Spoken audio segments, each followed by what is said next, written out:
पंजाब के किसानों को अज तो मुआवजा मिलण की होएगी शुरुआत। अबोर की अनाज मंडी च किसानों को चैक वंडणगे मुख्यमंत्री मान। क्या फसल खेतों पर पैसा खाते च।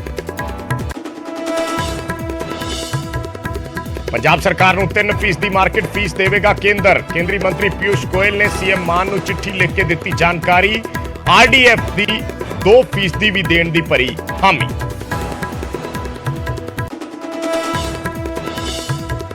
जलंधर जिमनी चोण लई बीजेपी वालों उम्मीदवार का ऐलान। इंदर इकबाल सिंह अटवाल को दी टिकट। लोक सभा के साबका डिप्टी स्पीकर चरणजीत अटवाल के बेटे ने रिंकू अटवाल। जलंधर जिमनी चोण लई अज तो नामजदगियां का दौर शुरू। 20 अप्रैल तक भरे जा सकते हैं पेपर। पहले दिन कांग्रेसी उम्मीदवार करमजीत कौर चौधरी दाखिल करेंगे नामजदगी। तमिलनाडु के सीएम ने पंजाब सने सारे गैर बीजेपी शासित सूबियां नूं लिखी चिट्ठी। मता पास करने की कीती मंग। क्या केंद्र ते राष्ट्रपति नूं करो अपील कि विधानसभा तो पास बिलां नूं एक समा हद च मिले राजपालां दी मंजूरी। फाजिलका सरहद नेड़ेों ड्रग्स बरामद। बीएसएफ ने हेरोइन के 4 पैकेट किए रिकवर। ड्रोन जरिए भारत वाले पासे सुटिया गया सी नशा।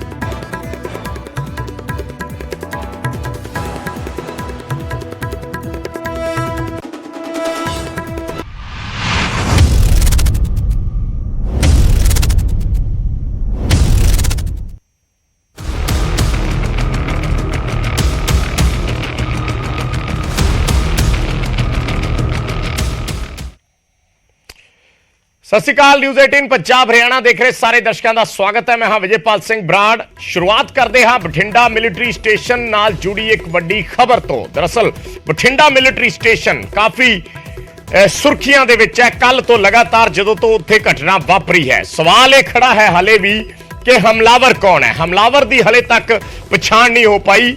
हले तक हमलावर फड़े नहीं गए और पुलिस हले उन्होंने भाल दे विच जुटी हुई है। इस करके सवाल उत्थे दी उत्थे ही खड़ा है। गोली लगन नाल एक अज होर जवान की मौत हो गई है। ये ताजा खबर है और आर्मी के मुताबिक उस नौजवान ने पहली नजरे लगता है कि खुदकुशी की है। पूरे मामले नूं लैके आर्मी का यह बयान आया है कि यह मामला खुदकुशी का हो सकता है। जिहड़ी एक होर फौजी जवान की मौत हुई है ठीक कल वाली घटना तो 12 घंटिया बाद। कल वाली घटना तो 12 घंटिया बाद एक जवान की होर मौत हुई है। यानी 12 अप्रैल की सवेर नूं 4:30 बजे वो घटना वापरी सी जदों 4 जिहड़े जवान सी उन्हां दी मौत हुई सी ते 12 अप्रैल नूं शाम 4:30 बजे घटना वापरदी है जदों एक होर सिपाही दी गोली लगन नाल मौत हो जाती है। गोली उसकी अपनी सर्विस रिवॉल्वर तो चली। गोली उस वेले चली जदों ड्यूटी ते तैनात सी। सो आर्मी ने यह बयान दिता है कि खुदकुशी का मामला जिहड़ा है वो जाप रहा है। फौजी की डेड बॉडी के नेड़े ही हथियार जमीन ते पिया मिलिया है। 11 अप्रैल यानी एक दिन पहला इस घटना तो एक दिन पहला यह सिपाही छुट्टी ते वापस आया सी। सो बठिंडा मिलिट्री स्टेशन दे विच जो फायरिंग हुई सी आर्मी के बयान के मुताबिक इस मामले नाल कोई संबंध नहीं है जो आर्मी ने बयान जारी किया है। मेरे सहयोगी सूरज पान जुड़ गए ने बठिंडा तो होर जानकारी के लिए। सूरज, आर्मी की ऑफिशियल स्टेटमेंट पूरी जानना चाहांगे की कह रहे हैं। देखो आर्मी यही कह रही है कि पुराने मामले ना देखा जाए पक्को मामला है और आर्मी इस गल की जांच के विच लगी हुई है कि जिहड़े आर्मी के जवान ने सुसाइड किया जां आर्मी के वैपन के नाल जिहड़ा एक्सीडेंट फायर होया है फिलहाल इसकी जांच कर रही है। पर मुੱਢਲੀ जांच है जी बठिंडा पुलिस के एसएसपी ने भी सानू दस्सिया है। उन्होंने कहा कि उसके आपका सर्विस वैपन सीगा उसके नाल गोली चली है। उस गोली चलने के नाल इसकी मौत हुई है। फिलहाल फोरेंसिक एक्सपर्ट मौके ते ने कि इसके नाल गोली चली है, इस वैपन के नाल ही गोली चली है कि इन्हें जानबूझ के अपने आप गोली मारे खुदकुशी की है या फिर वजह कोई होर है खुदकुशी वर्गी घटना को अंजाम दिता है। फिलहाल इससे क्लैरिटी होना बाकी है और इसकी डेड बॉडी है जी सरकारी हॉस्पिटल दे विच पहुंचा देनी है और उस तो बाद उसका पोस्टमार्टम होना है। और ये जिहड़ा वखरा जिहड़ा मामला दर्ज किया बठिंडा पुलिस कैंट दे विच और इसकी जांच है बठिंडा पुलिस भी कर रही है। अच्छा, एक चीज होर है जो कही जा रही है सूरज के इसका कल वाली घटना के नाल कोई संबंध नहीं है। हालांकि बड़े अखरां च उन्होंने लिखा भी नो इसका कोई संबंध नहीं है कल वाली घटना के नाल। कि उसके बावजूद भी कोई सवाल उठे ने कि इस जवान ने खुदकुशी क्यों की? ਦੇਖੋ ਜਦੋਂ ਇਹ ਖਬਰ ਰਿਪੋਰਟ ਹੁੰਦੀ ਹੈ, ਉਸ ਖਬਰ ਰਿਪੋਰਟ ਹੋਣ ਤੋਂ ਬਾਅਦ ਸਭ ਤੋਂ ਪਹਿਲਾਂ ਕਿਆਸ ਰਾਈਆਂ ਇਹੀ ਲੱਗ ਰਹੀਆਂ ਸੀ ਕਿ ਕਿਤੇ ਨਾ ਕਿਤੇ ਕੱਲ ਵਾਲੀ ਘਟਨਾ ਦੇ ਨਾਲ ਲਿੰਕ ਨਾ ਹੋਵੇ, ਕਿਉਂਕਿ ਖੁਦਕੁਸ਼ੀ ਕਰਨਾ ਉਹ ਵੀ ਉਸ ਟਾਈਮ ਤੇ ਕਰਨਾ ਜਦੋਂ 4 ਜਵਾਨਾਂ ਦੀ ਜਿਹੜੀ ਮੌਤ ਹੋ ਜਾਣਾ, ਔਰ ਉਹਨਾਂ ਦੀ ਮੌਤ ਤੋਂ ਬਾਅਦ ਵੈਪਨ ਮਿਸਿੰਗ ਹੋਣਾ, ਔਰ ਜਿਹੜੇ ਬੰਦੇ ਸੀ ਜਿਨ੍ਹਾਂ ਨੇ ਇਸ ਘਟਨਾ ਨੂੰ ਅੰਜਾਮ ਦਿੱਤਾ ਹੈਗਾ ਉਹ ਅਗਿਆਤ ਲੋਕ ਮਿਸ ਹੋ ਜਾਣਾ। ਤਾਂ ਕਰਕੇ ਤਮਾਮ ਇਹਨਾਂ ਗੱਲਾਂ ਨੂੰ ਲੈ ਕੇ ਕਿਤੇ ਨਾ ਕਿਤੇ ਸਿੱਧੇ ਤੌਰ ਤੇ ਇਸ ਘਟਨਾ ਨੂੰ ਉਸਦੇ ਨਾਲ ਜੋੜ ਕੇ ਦੇਖਿਆ ਜਾ ਰਿਹਾ ਸੀ। ਪਰ ਦੂਸਰੇ ਪਾਸੇ ਜਦੋਂ ਆਰਮੀ ਵੱਲੋਂ ਪ੍ਰੈਸ ਨੋਟ ਜਾਰੀ ਕੀਤਾ ਕਿ ਆਰਮੀ ਕਹਿ ਰਹੀ ਹੈ ਕਿ ਉਸਦੇ ਨਾਲ ਨਹੀਂ ਹੈ, ਤਾਂ ਸਿੱਧੇ ਤੌਰ ਤੇ ਜਾਂਚ ਜ਼ਰੂਰ ਬਣਦੀ ਹੈ। ਆਰਮੀ ਜਾਂਚ ਕਰ ਰਹੀ ਹੈ, ਪੁਲਿਸ ਜਾਂਚ ਕਰ ਰਹੀ ਹੈ ਕਿ ਉਸਦੇ ਨਾਲ ਕੋਈ ਲਿੰਕ ਨਹੀਂ ਹੈ। ਪਰ ਫਿਲਹਾਲ ਜਿਸ ਤਰ੍ਹਾਂ ਆਰਮੀ ਦੀ ਸਟੇਟਮੈਂਟ ਹੈ ਕਿ ਉਸਦੇ ਨਾਲ ਇਸ ਨੂੰ ਜੋੜ ਕੇ ਨਾ ਦੇਖਿਆ ਜਾਵੇ, ਵੱਖਰੇ ਤੌਰ ਦਾ ਜਿਹੜਾ ਵੱਖਰਾ ਮਾਮਲਾ ਹੈਗਾ ਔਰ ਵੱਖਰੀ FIR ਹੈ ਜਿਹੜੀ ਉਹ ਪੁਲਿਸ ਕੈਂਟ ਦੇ ਵਿੱਚ ਦਰਜ ਹੋ ਗਈ ਹੈ ਜੀ। ਠੀਕ ਹੈ, ਧੰਨਵਾਦ ਸੂਰਜ ਇਸ ਜਾਣਕਾਰੀ ਦੇ ਲਈ। ਤਾਂ ਆਰਮੀ ਦਾ ਜੋ ਅਫੀਸ਼ੀਅਲ ਬਿਆਨ ਆਇਆ, ਅਫੀਸ਼ੀਅਲ ਸਟੇਟਮੈਂਟ ਆਈ ਹੈ, ਉਸ ਦੇ ਮੁਤਾਬਿਕ ਫਾਇਰਿੰਗ ਮਾਮਲੇ ਨਾਲ ਇਸ ਘਟਨਾ ਦਾ ਕੋਈ ਸਬੰਧ ਨਹੀਂ ਹੈ। ਇਹ ਮਹਿਜ ਇੱਕ ਹਾਦਸਾ ਵਾਪਰਿਆ ਔਰ ਇਸ ਹਾਦਸੇ ਦੇ ਵਿੱਚ ਇੱਕ ਜਵਾਨ ਦੀ ਜਾਨ ਗਈ ਹੈ। ਜੋ ਆਰਮੀ ਨੇ ਸਟੇਟਮੈਂਟ ਜਾਰੀ ਕੀਤੀ ਹੈ ਉਹ ਵੀ ਅਸੀਂ ਤੁਹਾਨੂੰ ਦੱਸ ਦਿੰਦੇ ਹਾਂ। ਉਸ ਦਾ ਟਾਈਟਲ ਹੈ death due to gunshot wound injury, ਯਾਨੀ ਗੋਲੀ ਲੱਗਣ ਦੇ ਨਾਲ ਇਹ ਮੌਤ ਹੋਈ ਹੈ। ਉਸ ਦੇ ਵਿੱਚ ਅੱਗੇ ਆਰਮੀ ਨੇ ਲਿਖਿਆ ਕਿ soldier died of a gunshot wound at approximately 4:30 PM on 12 April 2023 at Bathinda military station. Bathinda military station ਦੇ ਵਿੱਚ ਇੱਕ ਜਵਾਨ ਦੀ 4:30 ਵਜੇ ਗੋਲੀ ਲੱਗਣ ਨਾਲ ਮੌਤ ਹੋ ਗਈ, ਕਰੀਬ 4:30 ਵਜੇ। ਅੱਗੇ ਉਸ ਦੇ ਵਿੱਚ ਆਰਮੀ ਵੱਲੋਂ ਜੋ ਜਾਣਕਾਰੀ ਦਿੱਤੀ ਗਈ ਹੈ ਤਾਂ ਉਸ ਤੇ ਲਿਖਿਆ ਗਿਆ ਕਿ soldier was on sanitary duty with his service weapon, ਆਪਣੇ ਸਰਵਿਸ ਵੈਪਨ ਦੇ ਨਾਲ ਸੰਤਰੀ ਡਿਊਟੀ ਤੇ ਸੀ ਔਰ ਵੈਪਨ ਤੇ ਜਿਹੜੇ ਕਾਰਟ੍ਰਿਜ ਸੀ ਉਹ ਉਸੇ ਬੰਦੂਕ ਚੋਂ ਚੱਲੇ ਮਿਲੇ ਨੇ ਉਸ ਦੀ ਬਾਡੀ ਦੇ ਕੋਲ ਹੀ, ਉਸ ਦੇ ਬਿਲਕੁਲ ਕੋਲ ਜਿੱਥੇ ਉਹ ਸੋਲਜਰ ਦੀ ਬਾਡੀ ਪਈ ਹੈ। The gunshot wound was near the right temporal region. He was immediately evacuated to military hospital ਔਰ ਉਦੋਂ ਤੱਕ ਉਹ ਜਿਹੜਾ ਹੈ ਉਸ ਨੂੰ ਹਸਪਤਾਲ ਲਿਜਾਇਆ ਗਿਆ ਪਰ ਉਦੋਂ ਤੱਕ ਉਹ ਉਸ ਦੀ ਮੌਤ ਹੋ ਚੁੱਕੀ ਸੀ। ਇਸ ਦੇ ਨਾਲ ਇਹ ਵੀ ਲਿਖਿਆ ਗਿਆ ਕਿ 11 ਅਪ੍ਰੈਲ ਨੂੰ ਹੀ ਇਹ ਜਵਾਨ ਛੁੱਟੀ ਤੋਂ ਵਾਪਸ ਆਇਆ ਸੀ ਔਰ ਉਸ ਤੋਂ ਬਾਅਦ ਆ ਕੇ ਉਸਨੇ ਸੁਸਾਈਡ ਕੀਤੀ ਹੈ ਜਾਂ ਉਸ ਤੋਂ ਬਾਅਦ ਉਸਨੇ ਸੁਸਾਈਡ ਅਟੈਂਪਟ ਕੀਤਾ। ਇਹ ਮਿਲਟਰੀ ਦੀ ਆਰਮੀ ਦੀ ਜਿਹੜੀ ਹੈ ऑफिशियल स्टेटमेंट है और अखीर ते लिखा गया कि देयर इज नो कनैक्शन, ज्यादा जोर दिता गया नो कनैक्शन, नो बोल्ड अखरां दे विच लिखा गया कि कल दी घटना दे नाल जिहड़ी कल बठिंडा मिलिटरी स्टेशन दे विच सुबह 4:30 वजे घटना वापरी सी जिस च 4 जवान शहीद होए ने, उस घटना दे नाल इस घटना दा कोई संबंध नहीं है। यानी ये जवान दी जिहड़ी मौत हुई है इसनूं खुदकुशी मन्निया जा रहा है आर्मी दी स्टेटमेंट दे मुताबिक और कल जिहड़ी घटना हुई सी वो एक अटैक दे रूप दे विच फिलहाल देखी जा रही है क्योंकि अणपछाते लोग जिहड़े सी 2 जिन्हां ने चिट्टा कुर्ता पजामा पाया सी वो दिखे ने पर हाले तक उन्हां चों कोई भी पुलिस दे हत्थे नहीं चढ़िया।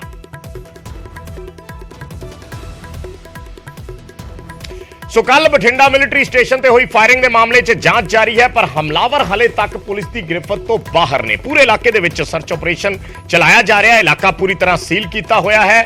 हमलावर कौन सन इस बारे हाले तक कोई जानकारी जिहड़ी है वो नहीं आ पाई है। हमलावर हाले तक भी फरार ने। पुलिस ने अणपछातियां के खिलाफ जिहड़ा मामला है वो दर्ज किया है। चिट्टे कुर्ते पजामे च दस्सिया जा रहा है कि वो व्यक्ति सी जिन्हां दे मूंह सिर ढके हुए सी और पुलिस हाले उन्हां दी भाल कर रही है। हाले तक यह भी स्पष्ट नहीं होया कि हमलावर अंदरों ही सन या बाहरों व्यक्ति आए सी, यह भी हाले तक साफ नहीं हो पाया। दोवें मुलजम चिट्टे रंग के कुर्ते पजामे सी, मूंह सिर दोनों दे ढके हुए सी। एक मुलजम दे सज्जे हाथ दे विच इंसास राइफल जिहड़ी सी वो फड़ी हुई सी ते दूजे दे सज्जे हाथ दे विच कुहाड़ी सी। वारदात नूं अंजाम देण तो बाद दोने जंगल वल चले गए। उस तो बाद 2 कमरियां दे विच लाशां पईयां होईयां सी जो उत्थे मौजूद आर्मी दे जवानां ने देखियां। 4 लाशां सी 2 कमरियां च पईयां होईयां सी। चारां दे शरीर ते गोलियां दे निशान सन और कई सारे इंसास राइफल तो फायर हुए दसे जा रहे हैं जिसकी फोरेंसिक जांच चल रही है। इस वेले एसपीडी साडे नाल ने अजय गांधी। अजय जी तुसीं अंदर जाके आए हो, की सिचुएशन अंदर हैगी है, की जांच हुई है? ਹਜੇ ਆਰਮੀ ਕੋਰਡਨ ਐਂਡ ਸਰਚ ਕਰਦੀ ਪਈ ਹੈ, ਪੂਰਾ ਏਰੀਆ ਸੈਨੀਟਾਈਜ਼ ਕਰਨ ਰਹੀ ਹੈ ਤੇ ਅਸੀਂ ਵੀ ਮਿਲਟਰੀ ਪੁਲਿਸ ਦੇ ਨਾਲ ਜੁਆਇੰਟਲੀ ਇਨਵੈਸਟੀਗੇਟ ਕਰ ਰਹੇ ਹਾਂ ਤੇ ਜੇ ਕੁਝ ਪਤਾ ਲੱਗਦਾ ਹੈ ਅਸੀਂ ਤੁਹਾਨੂੰ ਦੱਸ ਦੇਵਾਂਗੇ। ਕਿਹੜਾ ਏਰੀਆ ਸੀਗਾ ਜਿੱਥੇ ਉਹ ਹਮਲਾ ਹੋਇਆ ਤੇ 4 ਜਣੇ ਦੀ ਪਹਿਚਾਣ ਹੋਈ ਹੈ ਜਿਨ੍ਹਾਂ ਦੀ ਮੌਤ ਹੋਈ ਹੈ? हाँ जी, 4 ਜਣਿਆਂ ਦੀ ਪਹਿਚਾਣ ਹੋ ਗਈ। ਜਿਵੇਂ ਲਿਸਟ ਅਸੀਂ ਆਲਰੇਡੀ ਸ਼ੇਅਰ ਕਰਤੀ ਹੈ, ਆਰਮੀ ਦੇ ਵੱਲੋਂ ਵੀ ਲਿਸਟ ਜਿਹੜੀ ਹੈ ਉਹ ਸ਼ੇਅਰ ਕੀਤੀ ਜਾ ਚੁੱਕੀ ਹੈ। ਸਰ ਕੀ ਸੋ ਰਹੇ ਸੀਗੇ, ਤੁਸੀਂ ਦੱਸਿਆ ਕਿ ਉਹ ਸੋ ਰਹੇ? ਹਾਂਜੀ, ਉਹ ਆਪਣੇ ਬੈਰਕ ਦੇ ਵਿੱਚ ਸੀਗੇ, ਉਹ ਸੋ ਰਹੇ ਸੀ। ਜਿਨ੍ਹਾਂ ਨੇ ਹਮਲਾ ਕੀਤਾ ਸਰ ਕਿੰਨੇ ਜਣੇ ਸੀਗੇ, ਕਿਹੜਾ ਵੈਪਨ ਯੂਜ਼ ਹੋਇਆ, ਰਿਕਵਰੀ ਹੋਈ ਕੁਝ? ਮੌਕੇ ਤੇ ਮੌਜੂਦ ਜਿਹੜੇ ਡਿਊਟੀ ਤੇ ਜਵਾਨ ਨੇ ਉਹਨਾਂ ਦੇ ਮੁਤਾਬਿਕ 2 ਜਣੇ ਸੀਗੇ ਜਿਨ੍ਹਾਂ ਨੇ ਹਮਲਾ ਕੀਤਾ। ਸਰ ਵੈਪਨਸ ਵੈਪਨ ਬਾਰੇ ਹਜੇ ਕਲੀਅਰ ਨਹੀਂ ਹੋਇਆ, ਉਹ ਇਨਵੈਸਟੀਗੇਸ਼ਨ ਚੱਲਦੀ ਪਈ ਹੈ। ਕਿਹੜਾ ਯੂਜ਼ ਹੋਇਆ ਵੈਪਨ? ਐਮਟੀ ਸ਼ੈਲ ਜਿਹੜੇ ਰਿਕਵਰ ਹੋਏ ਨੇ ਉਹ ਇਨਸਾਸ ਰਾਈਫਲ ਦੇ ਰਿਕਵਰ ਹੋਏ ਨੇ। 19 ਐਮਟੀ ਸ਼ੈਲ। ਹਾਂਜੀ ਸਰ ਅੱਗੇ ਕੀ ਇਨਵੈਸਟੀਗੇਸ਼ਨ, ਸੀਸੀਟੀਵੀ ਜਾਂ ਕੁਝ ਹੋਰ ਵੀ ਚੀਜ਼ਾਂ ਦਿਖੀਆਂ? ਹਾਂਜੀ, ਉਹ ਅਸੀਂ ਸਾਰਾ ਕੁਝ ਵੈਰੀਫਾਈ ਕਰਦੇ ਪਏ ਕਦੋਂ ਹਾਂ। ਤੱਕ ਸਰ ਕਲੈਰਿਟੀ ਹੋ ਸਕਦੀ ਹੈ ਕਿ ਕੌਣ? ਉਹ ਜਦੋਂ ਕਲੈਰਿਟੀ ਹੋਈ ਅਸੀਂ ਤੁਹਾਨੂੰ ਦੱਸ ਦੇਵਾਂਗੇ। ਅਸੀਂ ਕੋਸ਼ਿਸ਼ ਕਰਨ ਰਹੇ ਹਾਂ, ਜੇ ਮਿਲਟਰੀ ਦੇ ਨਾਲ ਜੁਆਇੰਟਲੀ ਅਸੀਂ ਇਨਵੈਸਟੀਗੇਟ ਕਰ ਰਹੇ ਹਾਂ। ਜਦੋਂ ਵੀ ਸਾਨੂੰ ਕੋਈ ਕਲੂ ਮਿਲੂਗਾ ਜਾਂ ਫਿਰ ਇਹਦੇ ਵਿੱਚ ਕੋਈ ਬ੍ਰੇਕ ਥਰੂ ਹੋਏਗਾ ਅਸੀਂ ਤੁਹਾਨੂੰ ਦੱਸ ਦੇਵਾਂਗੇ। ਫੈਕਟਰੀ ਸਾਈਡ ਦੱਸਿਆ ਜਾ ਰਿਹਾ ਹੈ, ਤੁਹਾਨੂੰ ਵੀ ਲੱਗਦਾ ਹੈ ਇਹ ਅੰਦਰ ਇਨਵੈਸਟੀਗੇਸ਼ਨ 'ਚ ਕੁਝ ਕਲੂ ਹੈ ਫੈਕਟਰੀ ਸਾਈਡ ਦੇ? ਉਹ ਅਸੀਂ ਇਨਵੈਸਟੀਗੇਸ਼ਨ ਤੋਂ ਬਾਅਦ ਹੀ ਤੁਹਾਨੂੰ ਦੱਸ ਸਕਦੇ ਹਾਂ, ਉਹਦੇ ਬਾਰੇ ਹਜੇ ਅਸੀਂ ਕੁਝ ਦੱਸ ਨਹੀਂ ਸਕਦੇ ਤੁਹਾਨੂੰ। ਠੀਕ ਹੈ। ਤਾਂ ਅਜੇ ਗਾਂਧੀ ਉਹਨੀ ਗੱਲਬਾਤ ਕਰ ਰਹੇ ਸੀ ਕਿ ਇਨਵੈਸਟੀਗੇਸ਼ਨ ਜਾਰੀ ਹੈ ਔਰ ਅੱਗੇ ਜੋ ਵੀ ਡਿਟੇਲ ਹੋਗੀ ਉਹ ਸਾਂਝੀ ਕੀਤੀ ਜਾਏਗੀ। ਕੈਮਰਾਮੈਨ ਜਤਿੰਦਰ ਸਿੱਧੂ ਦੇ ਨਾਲ ਅਮਨ ਭਾਰਦਵਾਜ, ਨਿਊਜ਼ 18 ਬਠਿੰਡਾ।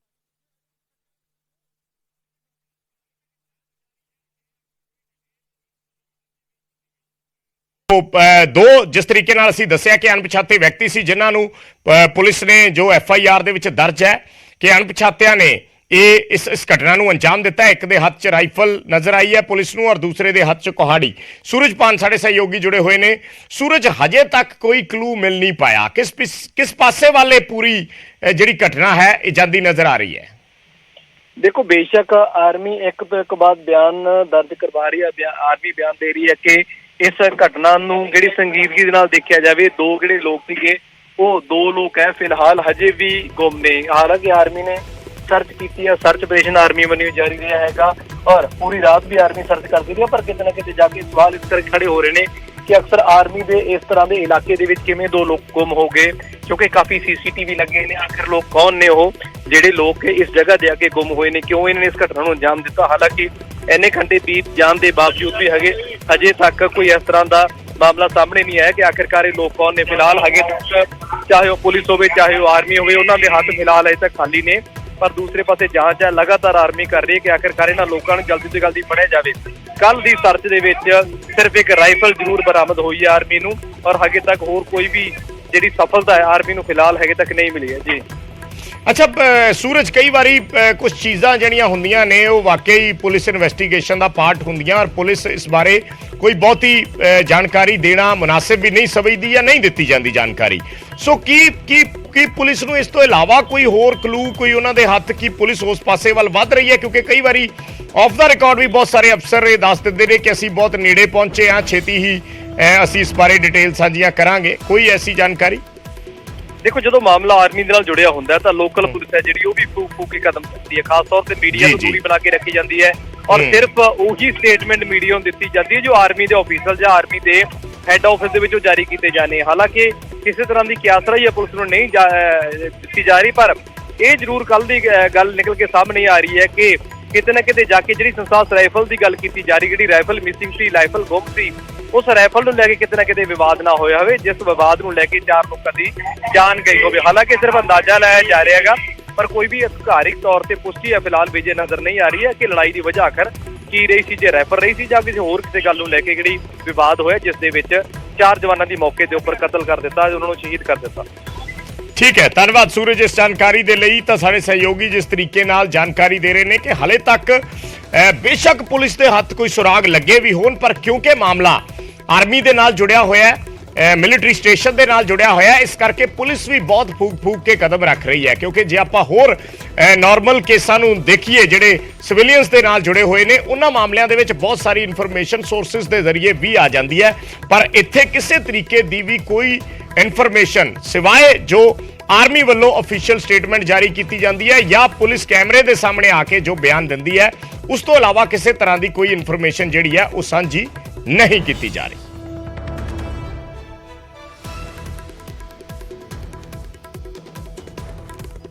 वो जांच कर रहे हैं कि आखिरकार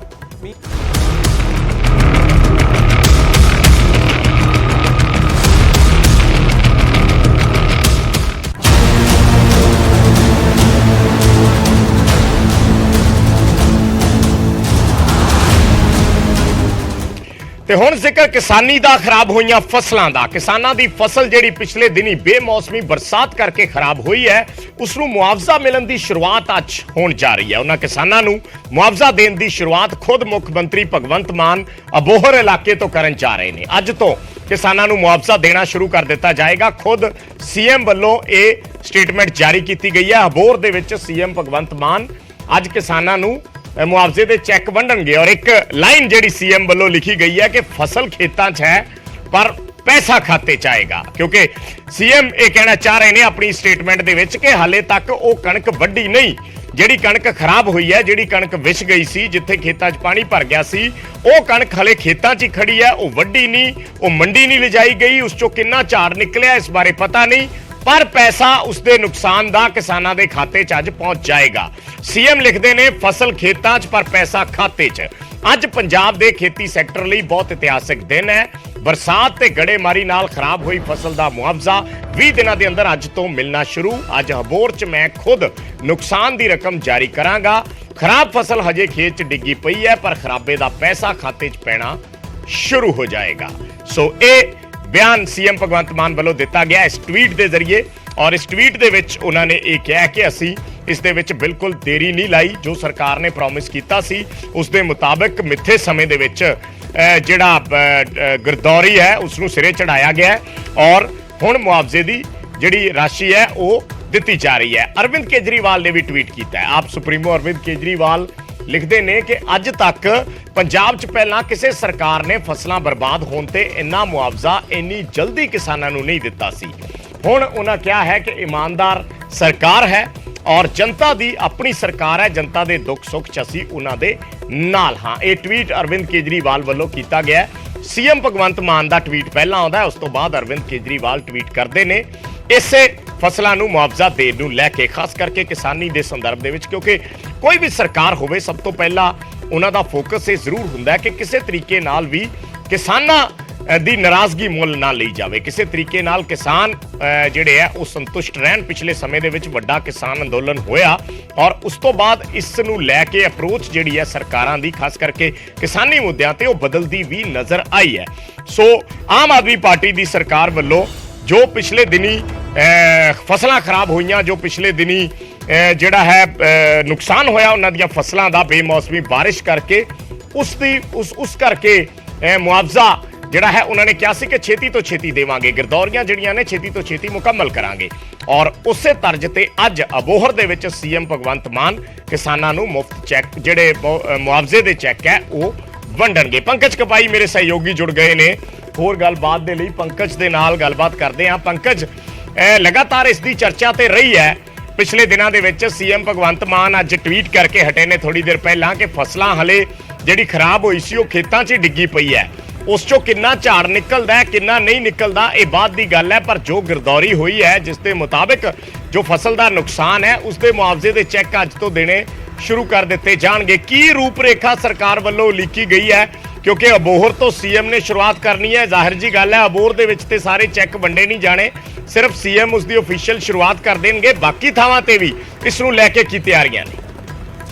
ਦੇਖੋ, ਦੋ ਅਹਿਮ ਗੱਲਾਂ ਨੇ ਵਿਜੇ। ਇੱਕ ਤਾਂ ਜਿਹੜਾ ਮੁੱਖ ਮੰਤਰੀ ਦੇ ਵੱਲੋਂ ਟਵੀਟ ਆਇਆ ਹੈ ਕਿ 20 ਦਿਨਾਂ ਦੇ ਅੰਦਰ ਅੰਦਰ ਜਿਹੜੇ ਮੁਆਵਜ਼ਾ ਦੇਣਾ ਸ਼ੁਰੂ ਹੋ ਗਿਆ ਵਾ। ਇਹ ਅੱਜ 12 ਵਜੇ ਦੇ ਕਰੀਬ ਮੁਆਵਜ਼ਾ ਅਬੋਹਰ ਦੇ ਵਿੱਚ ਮੁੱਖ ਮੰਤਰੀ ਭਗਵੰਤ ਮਾਨ ਦੇ ਵੱਲੋਂ ਦਿੱਤਾ ਜਾਏਗਾ ਔਰ ਇਸ ਤੋਂ ਇਲਾਵਾ ਬਾਕੀ ਥਾਵਾਂ ਦੇ ਉੱਤੇ ਸਿੱਧੇ ਖਾਤਿਆਂ ਦੇ ਵਿੱਚ ਪੈਸੇ ਜਾਣਗੇ, ਕਿਉਂਕਿ ਅੱਜ ਤੋਂ ਤਕਰੀਬਨ 10-12 ਦਿਨ ਪਹਿਲਾਂ ਮੁੱਖ ਮੰਤਰੀ ਨੇ ਵੱਖ-ਵੱਖ ਵਿਧਾਇਕਾਂ ਦੀ ਤੇ ਮੰਤਰੀਆਂ ਦੀ ਜ਼ਿੰਮੇਵਾਰੀ ਲਗਾਈ ਸੀਗੀ ਔਰ ਨੋਡਲ ਆਫੀਸਰ ਵੀ ਲਗਾਏ ਸੀਗੇ ਜਿਹੜੇ ਆਈਐਸ ਲੈਵਲ ਦੇ ਨੇ ਕਿ ਜਲਦ ਤੋਂ ਜਲਦ ਗਿਦਾਵਰੀ ਜਿਹੜੀ ਉਹ ਕਰਵਾਈ ਜਾਵੇ ਔਰ ਇਸ ਗੱਲ ਦਾ ਜ਼ਿਕਰ ਕੀਤਾ ਸੀ ਕਿ ਵਿਸਾਖੀ ਤੋਂ ਪਹਿਲਾਂ ਇੱਕ ਦਿਨ ਪਹਿਲਾਂ ਹੀ ਜਿਹੜਾ ਵੈ ਉਹ ਮੁਆਵਜ਼ਾ ਮਿਲਣਾ ਸ਼ੁਰੂ ਹੋ ਜਾਏਗਾ। ਤਾਂ ਹੁਣ ਅੱਜ ਅਬੋਹਰ ਤੋਂ ਸ਼ੁਰੂਆਤ ਮੁੱਖ ਮੰਤਰੀ ਕਰ ਰਹੇ ਨੇ ਔਰ ਇਸ ਬਾਬਤ ਅਰਵਿੰਦ ਕੇਜਰੀਵਾਲ ਦਾ ਵੀ ਇੱਕ ਟਵੀਟ ਆਇਆ। ਉਹਨਾਂ ਨੇ ਵੀ ਇਹ ਕਿਹਾ ਕਿ ਪਹਿਲੀ ਵਾਰ ਅਜਿਹਾ ਹੋ ਰਿਹਾ ਹੈ ਕਿ ਕਿਸਾਨਾਂ ਨੂੰ ਇੰਨੀ ਜਲਦੀ ਮੁਆਵਜ਼ਾ ਦਿੱਤਾ ਜਾ ਰਿਹਾ ਹੈ। ਤਾਂ ਅਜਿਹੇ 'ਚ ਇੱਕ ਚੰਗੀ ਗੱਲ ਜ਼ਰੂਰ ਹੈ, ਹਾਲਾਂਕਿ 15,000 ਰੁਪਏ ਮੁਆਵਜ਼ਾ ਜਿਹੜਾ ਹੈ ਉਹ ਮਿਲੇਗਾ ਔਰ ਇਸ ਬਾਬਤ ਫਸਲ ਕਿੰਨੀ ਖਰਾਬ ਹੋਈ ਹੈ, ਉਸ ਤੋਂ ਕਿੰਨੀ ਝਾੜ ਨਿਕਲੇਗੀ,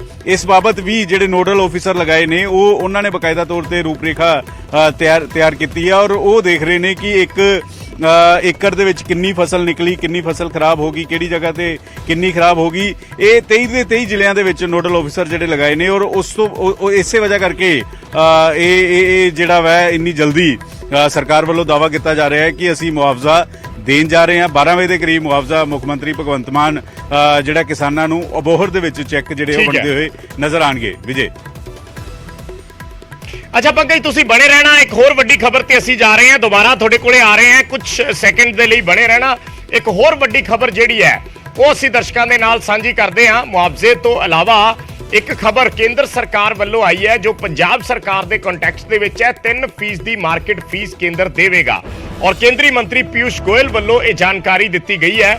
ਕੇਂਦਰੀ ਮੰਤਰੀ ਪਿਊਸ਼ ਗੋਇਲ ਨੇ ਆਦੇਸ਼ ਦਿੱਤੇ ਨੇ 3% ਦੀ ਜਿਹੜੀ ਹੈ ਮਾਰਕੀਟ ਫੀਸ ਤੇ 3% ਦੀ ਜਿਹੜਾ ਹੈ ਉਹ ਸਰਕਾਰ ਨੂੰ ਆਰਡੀਐਫ ਮਿਲਦਾ ਹੈ, ਯਾਨੀ ਕੁੱਲ 6% ਮਿਲਦਾ ਸੀ। ਆਰਡੀਐਫ 2% ਦੀ ਦੇਣ ਦੀ ਹਾਮੀ ਭਰੀ ਹੈ ਔਰ ਮਾਰਕੀਟ ਫੀਸ ਉਹਨਾਂ ਨੇ ਕਿਹਾ ਹੈ ਕਿ ਅਸੀਂ 3% ਦੀ ਦੇਵਾਂਗੇ, ਯਾਨੀ 6 ਤੋਂ 5% ਹੋ ਜਾਏਗਾ। ਪਰ ਆਰਡੀਐਫ ਦੀ ਹਾਮੀ ਭਰੀ ਹੈ। ਸੀਐਮ ਮਾਨ ਨੇ ਇੱਕ ਚਿੱਠੀ ਲਿਖੀ ਸੀ, ਮੁਲਾਕਾਤ ਵੀ ਕੀਤੀ ਸੀ ਕੇਂਦਰੀ ਮੰਤਰੀਆਂ ਦੇ ਨਾਲ ਔਰ ਉਸ ਤੋਂ ਬਾਅਦ ਹੁਣ ਕੇਂਦਰ ਸਰਕਾਰ ਨੇ ਚਿੱਠੀ ਲਿਖ ਕੇ ਜਾਣੂ ਕਰਵਾਇਆ ਹੈ ਪੰਜਾਬ ਸਰਕਾਰ ਨੂੰ ਕਿ ਅਸੀਂ 2% ਦੀ ਆਰਡੀਐਫ ਦੇਵਾਂਗੇ। RDF means rural development fund, ਪਿੰਡੂ ਵਿਕਾਸ ਫੰਡ ਜਿਸ ਨੂੰ ਕਿਹਾ ਜਾਂਦਾ ਹੈ, ਜੋ ਪਿੰਡਾਂ ਦੇ ਵਿਕਾਸ ਦੇ ਲਈ ਖਰਚ ਕੀਤਾ ਜਾਂਦਾ ਹੈ। ਜਦੋਂ ਸੀਸੀਐਲ ਆਉਂਦੀਆਂ ਨੇ, ਕੈਸ਼ ਕ੍ਰੈਡਿਟ ਲਿਮਿਟ ਆਉਂਦੀਆਂ ਹੈ, ਜਦੋਂ ਕਣਕ ਤੇ ਝੋਨੇ ਦੀ ਐਮਐਸਪੀ ਕੇਂਦਰ ਦਿੰਦਾ ਹੈ ਤਾਂ ਉਸ ਦੇ ਵਿੱਚ ਪਹਿਲਾਂ 3% ਆਰਡੀਐਫ ਤੇ 3% ਮਾਰਕੀਟ ਫੀਸ ਦਿੱਤੀ ਜਾਂਦੀ ਸੀ। ਪਰ ਪਿਛਲੇ ਸਮੇਂ ਦੇ ਵਿੱਚ ਮਾਰਕੀਟ ਫੀਸ ਰੋਕ ਲਈ ਗਈ ਸੀ ਕਿਉਂਕਿ ਉਸ ਦੇ ਵਿੱਚ ਕਿਹਾ ਗਿਆ ਕਿ ਜਿਹੜਾ ਪੈਸਾ ਮਾਰਕੀਟ ਫੀਸ ਦੇ ਲਈ ਆਉਂਦਾ ਹੈ ਉਹ ਇੱਧਰ ਉੱਧਰ ਡਾਈਵਰਟ ਕਰ ਦਿੱਤਾ ਜਾਂਦਾ ਹੈ। ਉਹ ਮੰਡੀ ਬੋਰਡ ਵੱਲੋਂ ਪਿੰਡਾਂ ਦੀ ਨੁਹਾਰ ਬਦਲਣ ਲਈ ਆ ਉਸ ਜਗ੍ਹਾ ਤੇ ਨਹੀਂ ਲਗਾਇਆ ਜਾਂਦਾ। ਇਹ ਇਤਰਾਜ਼ ਸੀ ਕੇਂਦਰ ਦਾ। ਸੋ ਉਸ ਦੇ ਵਿੱਚ 3% ਆਰਡੀਐਫ ਸੀ। 3% ਆਰਡੀਐਫ ਪਿਛਲੀਆਂ ਫਸਲਾਂ ਦੇ ਵਿੱਚ ਮਿਲਦਾ ਰਿਹਾ, ਮਾਰਕੀਟ ਫੀਸ ਰੁਕੀ ਰਹੀ। ਪਰ ਹੁਣ ਕੇਂਦਰ ਨੇ ਕਿਹਾ ਕਿ ਅਸੀਂ ਮਾਰਕੀਟ ਫੀਸ ਦੇਵਾਂਗੇ ਪਰ ਆਰਡੀਐਫ ਜਿਹੜਾ ਹੈ ਉਹ 2% ਮਿਲੇਗਾ। ਪੰਕਜ ਕਪਾਈ ਜੁੜੇ ਹੋਏ ਨੇ ਸਾਡੇ ਨਾਲ ਲਗਾਤਾਰ। ਪੰਕਜ, ਇਹ ਬੜਾ ਇੰਪੋਰਟੈਂਟ ਹੈ। ਪਿਛਲੇ ਸਮੇਂ ਤੋਂ ਇਸ ਤੇ ਬਹੁਤ ਜਿਹੜਾ ਹੈ ਕਸ਼ਮਕਸ਼ ਚੱਲਦੀ ਰਹੀ ਹੈ ਔਰ ਦਰਸ਼ਕਾਂ ਨੂੰ ਸਮਝਾਉਣਾ ਵੀ ਇਹ ਬੜਾ ਜ਼ਰੂਰੀ ਹੈ ਕਿ ਆਰਡੀਐਫ ਤੇ ਮਾਰਕੀਟ ਫੀਸ 'ਚ ਫਰਕ ਕੀ ਹੈ। 3% ਆਰਡੀਐਫ ਮਿਲਦਾ ਸੀ, 3% ਮਾਰਕੀਟ ਫੀਸ ਮਿਲਦੀ ਸੀ, 6% ਪੈਸਾ ਪੰਜਾਬ ਸਰਕਾਰ ਕੋਲ ਆ ਜਾਂਦਾ ਸੀ। ਉਹ ਪੈਸਾ ਸਰਕਾਰ ਰੂਰਲ ਡਿਵੈਲਪਮੈਂਟ ਤੇ ਪਿੰਡਾਂ ਦੇ ਵਿਕਾਸ ਲਈ ਖਰਚ ਕਰਦੀ ਸੀ। ਆਰਡੀਐਫ ਦਾ ਪੈਸਾ ਪਲੱਸ ਮੰਡੀ ਬੋਰਡ ਨੂੰ ਜਿਹੜੀ 3% ਫੀਸ ਮਿਲਦੀ ਸੀ। ਪਿਛਲੇ ਸਮੇਂ 'ਚ ਫੀਸ ਬੰਦ ਹੋ ਗਈ ਸੀ। ਹੁਣ ਕਿਹਾ ਜਾ ਰਿਹਾ ਹੈ ਕਿ 2% ਆਰਡੀਐਫ ਦੇਵਾਂਗੇ ਔਰ ਮਾਰਕੀਟ ਫੀਸ ਅਸੀਂ ਤੁਹਾਨੂੰ 3% ਦੇਣੀ ਸ਼ੁਰੂ ਕਰ ਦਿਆਂਗੇ।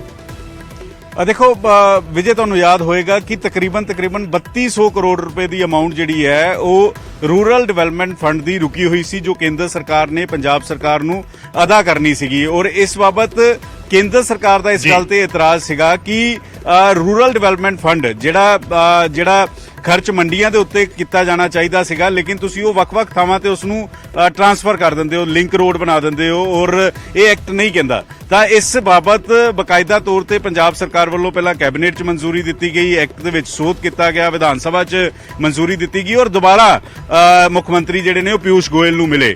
3 ਮੁਲਾਕਾਤਾਂ ਹੋਈਆਂ ਸੀ, 1 ਨਵੰਬਰ ਦੇ ਵਿੱਚ, 1 ਦਸੰਬਰ ਦੇ ਵਿੱਚ, 1 ਜਨਵਰੀ ਦੇ ਵਿੱਚ। ਇਹ ਕਿਹਾ ਗਿਆ ਕਿ ਰੂਰਲ ਡਿਵੈਲਪਮੈਂਟ ਫੰਡ ਜਾਰੀ ਕੀਤਾ ਜਾਵੇ ਔਰ ਇਸ ਬਾਬਤ ਜਿਹੜੇ ਤੁਹਾਨੂੰ ਇਤਰਾਜ਼ ਨੇ ਉਹ ਇਤਰਾਜ਼ ਔਰ ਉਹ ਖਦਸ਼ੇ ਅਸੀਂ ਦੂਰ ਕਰਤੇ ਹੈ, ਐਕਟ ਦੇ ਵਿੱਚ ਸੋਧ ਕਰ ਦਿੱਤਾ ਵਾ ਔਰ ਇਹਨਾਂ 3200 ਕਰੋੜ ਦੇ ਨਾਲ ਪੰਜਾਬ ਦੀਆਂ ਮੰਡੀਆਂ ਦਾ ਵਿਕਾਸ ਹੋਣਾ ਹੈ, ਕਿਸਾਨਾਂ ਤੇ ਪੈਸਾ ਲੱਗਣਾ ਵਾ, ਤਾਂ ਉਹ ਪੈਸਾ ਜਲਦ ਤੋਂ ਜਲਦ ਜਾਰੀ ਕੀਤਾ ਜਾਵੇ। ਇਸ ਬਾਬਤ ਹੁਣ ਪਿਊਸ਼ ਗੋਇਲ ਨੇ ਅੱਜ ਤੋਂ 2-4 ਦਿਨ ਪਹਿਲਾਂ ਚਿੱਠੀ ਜਿਹੜੀ ਹੈ ਉਹ ਮੁੱਖ ਮੰਤਰੀ ਭਗਵੰਤ ਮਾਨ ਨੂੰ ਲਿਖੀ ਹੈ। ਉਹਨਾਂ ਨੇ ਕਿਹਾ ਹੈ ਕਿ 2% ਜਿਹੜਾ ਵਾ ਉਹ ਰੂਰਲ ਡਿਵੈਲਪਮੈਂਟ ਫੰਡ ਦਾ ਕੇਂਦਰ ਸਰਕਾਰ ਦੇਗੀ, ਜਲਦ ਅਦਾ ਕਰੇਗੀ। ਜਿਹੜਾ ਦੂਸਰਾ ਮਾਰਕੀਟ ਫੀਸ ਹੈ, ਮਾਰਕੀਟ ਫੀਸ ਕਿਉਂਕਿ ਇਹ ਪੰਜਾਬ ਸਰਕਾਰ ਫਸਲ ਜਿਹੜੀ ਹੈ ਉਹ ਕਿਸਾਨਾਂ ਤੋਂ ਖਰੀਦਦੀ ਹੈ ਔਰ ਐਫਸੀਆਈ ਨੂੰ ਦਿੱਤਾ ਜਾਂਦਾ ਵਾ। ਐਫਸੀਆਈ ਪੰਜਾਬ ਸਰਕਾਰ ਨੂੰ ਇਸ ਦੇ ਬਦਲੇ ਮਾਰਕੀਟ ਫੀਸ ਅਦਾ ਕਰਦੀ ਹੈ ਔਰ ਇਸ ਦਾ ਕੰਮ ਹੁੰਦਾ ਹੈ ਮੰਡੀਆਂ 'ਚ ਜਿਹੜੇ ਮੰਡੀਆਂ ਦੇ ਵਿੱਚ ਕਿਸ ਤਰੀਕੇ ਦੇ ਨਾਲ ਉੱਥੇ ਜਿਹੜੀ ਫਸਲ ਆਈ, ਢੋਆ ਢਵਾਈ ਔਰ ਇਹ ਸਾਰੀਆਂ ਚੀਜ਼ਾਂ ਦੇ ਇਸਤੇਮਾਲ ਜਿਹੜਾ ਉਹ ਪੈਸਾ ਹੁੰਦਾ ਵਾ। ਔਰ ਇਸੇ ਵਜ੍ਹਾ ਕਰਕੇ ਲਗਾਤਾਰ ਪੰਜਾਬ ਸਰਕਾਰ ਇਸ ਗੱਲ ਦਾ ਜ਼ਿਕਰ ਕਰ ਰਹੀ ਸੀਗੀ ਕਿ ਜਿਹੜੇ ਸਾਡੇ ਪੈਸੇ ਪੁਰਾਣੇ ਅਦਾ ਹੋਣੇ ਆ, ਪਿਛਲੇ 3 ਸੀਜ਼ਨ ਦੇ ਅਦਾ ਹੋਣੇ ਆ, ਉਹ ਕੇਂਦਰ ਸਰਕਾਰ ਨੇ ਰੋਕੇ ਹੋਏ ਹੈ। ਤਾਂ ਹੁਣ ਪੀਯੂਸ਼ ਗੋਇਲ ਵੱਲੋਂ ਚਿੱਠੀ ਲਿਖੀ ਗਈ ਹੈ ਔਰ ਪੀਯੂਸ਼ ਗੋਇਲ ਨੇ ਮੁੱਖ ਮੰਤਰੀ ਨੂੰ ਚਿੱਠੀ ਦੇ ਵਿੱਚ ਇਹ ਕਿਹਾ ਹੈ ਕਿ ਅਸੀਂ ਤੁਹਾਡੀ ਬਕਾਇਆ ਰਾਸ਼ੀ ਦੇਵਾਂਗੇ ਔਰ ਨਾਲ ਜਿਹੜਾ 2% ਤੇ 3% ਹੈ ਉਹ ਅਸੀਂ ਅਦਾ ਕਰਾਂਗੇ, ਕਿਉਂਕਿ ਕੇਂਦਰ ਸਰਕਾਰ ਵੱਲੋਂ ਇਹ ਕਿਹਾ ਜਾ ਰਿਹਾ ਸੀਗਾ ਕਿ ਅਸੀਂ 2% ਜਿਹੜਾ ਮਾਰਕੀਟ ਫੀਸ ਦਾ ਦੇਵਾਂਗੇ। ਤਾਂ ਉਹ ਰੇੜਕਾ ਹੁਣ ਕਿਤੇ ਨਾ ਕਿਤੇ ਖਤਮ ਹੁੰਦਾ ਹੋਇਆ ਨਜ਼ਰ ਆ ਰਿਹਾ ਹੈ। ਤਾਂ ਇਹ ਵੀ ਹੋ ਸਕਦਾ ਹੈ ਕਿ ਆਉਣ ਵਾਲੇ ਦਿਨਾਂ ਜਿਹੜਾ 3200 ਕਰੋੜ ਰੁਪਇਆ ਬਕਾਇਆ ਪਿਆ ਕੇਂਦਰ ਸਰਕਾਰ ਦੇ ਵੱਲ, ਉਹ ਵੀ ਪੰਜਾਬ ਸਰਕਾਰ ਨੂੰ ਜਲਦ ਤੋਂ ਜਲਦ ਦਿੱਤਾ ਜਾਵੇ। ਅੱਛਾ ਪੰਕਜ, ਥੋੜਾ ਜਿਹਾ ਇਹਦੇ 'ਚ ਕਲੈਰਿਟੀ ਚਾਹਾਂਗੇ ਵੀ ਜਿਹੜਾ ਆਰਡੀਐਫ ਹੈ ਉਹ 3% ਆਰਡੀਐਫ ਪਹਿਲਾਂ ਹੁੰਦਾ ਸੀ, 3% ਮਾਰਕੀਟ ਫੀਸ ਸੀ, 3% ਆਰਡੀਐਫ ਸੀ। ਹੁਣ ਆਰਡੀਐਫ 2% ਕਿਹਾ ਜਾ ਰਿਹਾ ਹੈ। 1% ਦੀ ਕੋਈ ਕਟੌਤੀ ਬਾਰੇ ਦੱਸਿਆ, ਕਿਉਂ ਕਟੌਤੀ ਕੀਤੀ ਹੈ? ਦੇਖੋ ਇਹ ਇਸ ਵੇਲੇ ਕਿਉਂਕਿ ਇੱਕ ਮੀਟਿੰਗ ਹੋਰ ਹੋਣੀ ਹੈ ਆਉਣ ਵਾਲੇ ਦਿਨਾਂ ਦੇ ਵਿੱਚ ਪੰਜਾਬ ਸੈਕਟਰੀ ਲੈਵਲ ਦੀ ਔਰ ਕੇਂਦਰ ਸੈਕਟਰੀ ਲੈਵਲ ਦੀ, ਉਹ ਆਪਸ 'ਚ ਤੈਅ ਕਰ ਰਹੇ ਨੇ, ਕਿਉਂਕਿ ਇਹ ਸਭ ਤੋਂ ਪਹਿਲਾਂ ਪੰਜਾਬ ਸਰਕਾਰ ਦੀ ਇਹ ਕੋਸ਼ਿਸ਼ ਸੀਗੀ ਕਿ ਜਿਹੜਾ ਬਕਾਇਆ 3200 ਕਰੋੜ ਰੁਪਇਆ ਪਿਆ ਜੋ ਪੰਜਾਬ ਦੀਆਂ ਮੰਡੀਆਂ 'ਚ ਲੱਗੇਗਾ, ਕਿਸਾਨਾਂ 'ਚ ਲੱਗੇਗਾ, ਉਹ ਜਾਰੀ ਹੋਵੇ ਜਲਦ ਤੋਂ ਜਲਦ ਔਰ ਇਸ ਰੇੜਕੇ ਨੂੰ ਬੈਠ ਕੇ ਕੀਤਾ ਜਾਵੇ। ਕਿਉਂਕਿ ਪਹਿਲਾਂ ਇਹ ਹੁੰਦਾ ਸੀਗਾ ਕਿ ਪੰਜਾਬ ਤੇ ਹਰਿਆਣਾ ਤੋਂ ਸਾਰੀ ਫਸਲ ਚੁੱਕੀ ਜਾਂਦੀ ਸੀਗੀ, ਲੇਕਿਨ ਹੁਣ ਦੂਜੇ ਸੂਬਿਆਂ ਦੇ ਵਿੱਚ ਵੀ ਜਦੋਂ ਫਸਲਾਂ ਆਣੀਆਂ ਸ਼ੁਰੂ ਹੋ ਗਈਆਂ ਤਾਂ ਲਗਾਤਾਰ ਨਿਯਮਾਂ ਦੇ ਵਿੱਚ ਤਬਦੀਲੀਆਂ ਜਿਹੜੀਆਂ ਨੇ ਉਹ ਕੀਤੀਆਂ ਜਾਂਦੀਆਂ ਨੇ ਔਰ ਇਸ ਗੱਲ ਨੂੰ ਲੈ ਕੇ ਸੂਬਾ ਸਰਕਾਰ ਨੂੰ ਖਦਸ਼ੇ ਸੀਗੇ ਔਰ ਇਸੇ ਵਜ੍ਹਾ ਕਰਕੇ ਹੁਣ ਇਹਨਾਂ ਖਦਸ਼ਿਆਂ ਨੂੰ ਲੈ ਕੇ ਪੀਯੂਸ਼ ਗੋਇਲ ਵੱਲੋਂ ਚਿੱਠੀ ਜਿਹੜੀ ਉਹ ਲਿਖੀ ਗਈ ਹੈ। ਠੀਕ ਹੈ, ਧੰਨਵਾਦ ਪੰਕਜ, ਸ਼ੁਕਰੀਆ ਇਸ ਜਾਣਕਾਰੀ ਦੇ ਲਈ। ਤਾਂ ਇਸ ਨੂੰ ਲੈ ਕੇ ਰੇੜਕਾ ਚੱਲ ਰਿਹਾ ਸੀ, ਜਿਵੇਂ ਪੰਕਜ ਵੀ ਦੱਸ ਰਹੇ ਹੈ ਕਿ ਪਹਿਲਾਂ 3% market fee, 3% rural development fund, ਪੇਂਡੂ ਵਿਕਾਸ ਫੰਡ ਮਿਲਦਾ ਸੀ। ਉਸ ਤੋਂ ਬਾਅਦ ਪਿਛਲੀ ਕਾਂਗਰਸ ਸਰਕਾਰ ਦੇ ਸਮੇਂ ਯਾਦ ਹੋਏਗਾ ਦਰਸ਼ਕਾਂ ਨੂੰ ਕਿ ਜਿਹੜੀ ਮਾਰਕੀਟ ਫੀਸ ਸੀ ਉਹ ਰੋਕ ਲਈ ਗਈ ਸੀ, ਮਾਰਕੀਟ ਫੀਸ 'ਚ ਕਟੌਤੀ ਕਰ ਦਿੱਤੀ ਗਈ ਸੀ ਔਰ ਇਹ ਤਰਕ ਦਿੱਤਾ ਸੀ ਸਰਕਾਰ ਨੇ ਜਾਂ ਇਹ ਉਸ ਦਾ ਆਧਾਰ ਬਣਾਇਆ ਸੀ ਇਹ ਫੀਸ ਰੋਕਣ ਦਾ ਕਿ ਇਹ ਪੈਸਾ ਜਿਹੜਾ ਹੈ ਇਹ ਉਸ ਕੰਮ ਤੇ ਜਿਸ ਕੰਮ ਦੇ ਲਈ ਐਲੋਕੇਟ ਹੋਇਆ ਉਸ ਤੇ ਨਾ ਲਾ ਕੇ ਹੋਰ ਕੰਮਾਂ ਦੇ ਵਿੱਚ ਡਾਈਵਰਟ ਕਰ ਦਿੱਤਾ ਜਾਂਦਾ ਸੀ। ਸੋ ਇਸ ਕਰਕੇ ਰੋਕਿਆ ਗਿਆ ਸੀ, ਪਰ ਹੁਣ ਉਹਨਾਂ ਨੇ ਕਿਹਾ ਕਿ ਅਸੀਂ ਮਾਰਕੀਟ ਫੀਸ ਦੇਵਾਂਗੇ, ਜਿਹੜਾ ਪੈਸਾ ਪੰਜਾਬ ਸਰਕਾਰ ਨੂੰ ਪਹਿਲਾਂ ਮਿਲਦਾ ਸੀ ਉਹ ਮਿਲੇਗਾ, ਪਰ ਜਿਹੜਾ ਰੂਰਲ ਡਿਵੈਲਪਮੈਂਟ ਫੰਡ ਹੈ ਉਸ ਦੇ ਵਿੱਚ 1% ਦੀ ਕਟੌਤੀ ਹੈ, ਯਾਨੀ ਪਹਿਲਾਂ 3 ਹੀ ਕਰ ਦਿੱਤਾ ਸੀ, ਹੁਣ 3% ਮਾਰਕੀਟ ਫੀਸ ਤੇ 2% ਆਰਡੀਐਫ ਯਾਨੀ 5% ਪੰਜਾਬ ਸਰਕਾਰ ਨੂੰ ਮਿਲੇਗਾ। ਪਰ ਇਸ ਦੇ ਵਿੱਚ ਵੀ ਜਿਹੜੇ ਕੋਈ ਸ਼ੱਕ ਸ਼ੁਬੇ ਨੇ ਜਾਂ ਪੰਜਾਬ ਸਰਕਾਰ ਦੇ ਜੋ ਇਸ ਦੇ ਵਿੱਚ ਤਰਕ ਨੇ ਉਹ ਅਗਲੇ ਦਿਨਾਂ ਦੇ ਵਿੱਚ ਜਿਵੇਂ ਪੰਕਜ ਦੱਸ ਰਹੇ ਸੀ ਕਿ ਮੀਟਿੰਗਾਂ ਕੇਂਦਰ ਸਰਕਾਰ ਦੇ ਅਧਿਕਾਰੀਆਂ ਨਾਲ ਹੋਣਗੀਆਂ ਔਰ ਉੱਥੇ ਪੰਜਾਬ ਸਰਕਾਰ ਆਪਣੇ ਤਰਕ ਰੱਖੇਗੀ।